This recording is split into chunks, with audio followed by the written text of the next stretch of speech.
students. Morning. Well, today I intend to give you a test in Shakespeare. Okay? Okay. That's nice. Let us sketch the character of Julius Caesar.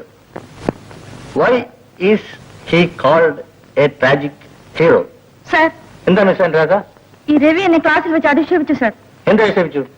കൊപ്രാന്ന് വിളിച്ചു. കൊപ്ര? What കൊപ്ര? കൊപ്പര sir, കൊപ്പര. Ravi, you stand up. നിങ്ങൾ അനുരാധയെ കൊപ്ര എന്ന് വിളിച്ചോ? സാർ, ഈ ബാബു എന്നോട് ചോദിച്ചു തേങ്ങ ഉണക്കിയാൽ എന്താകുമെന്ന്. ഞാൻ പറഞ്ഞു കൊപ്പരയാകുമെന്ന്. കേട്ടില്ലേ സാർ? സൈലൻസ്. നോണ സർ, നോണ. സത്യമാണ് സാർ, സത്യം. ആ ചീത്ത വാക്കിന്റെ മുഖത്ത് നോക്കിയാണ് സർ അയാൾ വിളിച്ചത്. സാർ, കൊപ്പര എന്ന വാക്കിന് ചീത്ത അർത്ഥമുണ്ടെന്ന് ഞാൻ അറിഞ്ഞിരുന്നില്ല സാർ. സൈലൻസ്.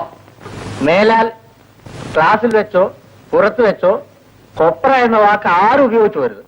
നാളികേരം, കൊട്ടത്തേങ്ങ, ചകിരി എന്നീ വാക്കുകൾ ഉപയോഗിക്കാമോ സാർ? വേണ്ട.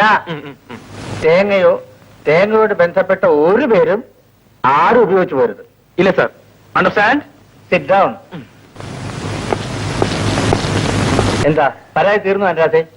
അത് മാത്രമല്ല സർ, സൈക്കിൾ ചെയിനും കടാരം കാണിച്ച് എന്നെ ഭീഷണിപ്പെടുത്തി. ഇവരെല്ലാം കണ്ടതാണ് സർ. ഞങ്ങൾ കണ്ടില്ല sir. This is too much. Did you do that? Sir, ഞാനോ? ആ കുട്ടി എങ്ങനെ സ്വപ്നം കണ്ടതായിരിക്കും?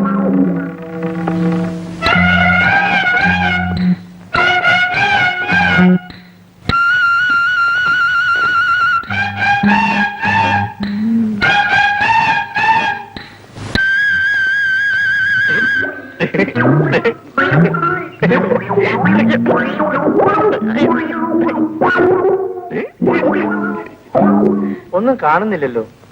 യഥാർത്ഥത്തിൽ ഉണ്ടായ സംഭവം ഞാൻ പറയാം. ഞാൻ ക്ലാസ്സിലേക്ക് വരുമ്പോ ആ കുട്ടി സാറിന്റെ കാർട്ടൂൺ ബോർഡിൽ വരയ്ക്കുകയായിരുന്നു. How dare you? It's too much, Anu. അയ്യോ സാർ. You keep quiet. പറയൂ. അത് കണ്ടിട്ട് എനിക്ക് സഹിച്ചില്ല. ഞാൻ തുടയ്ക്കാൻ ചെന്നു. അപ്പോ ആ കുട്ടി സൈക്കിൾ ചെയിനും കടാരയും കാട്ടി എന്നെ വേട്ടയാണുണ്ടായത്. ഇല്ലെങ്കിൽ ഇവർ പറയട്ടെ. അതാണ് സാർ ഉണ്ടായത്. പച്ചക്കള്ളം. You sit down. സാർ, എന്നെ പരിശോധിച്ചല്ലോ. ഇനി അനുരാധയുടെ ബാഗ് കൂടി ഒന്ന് പരിശോധിക്കണം. Please sir, please.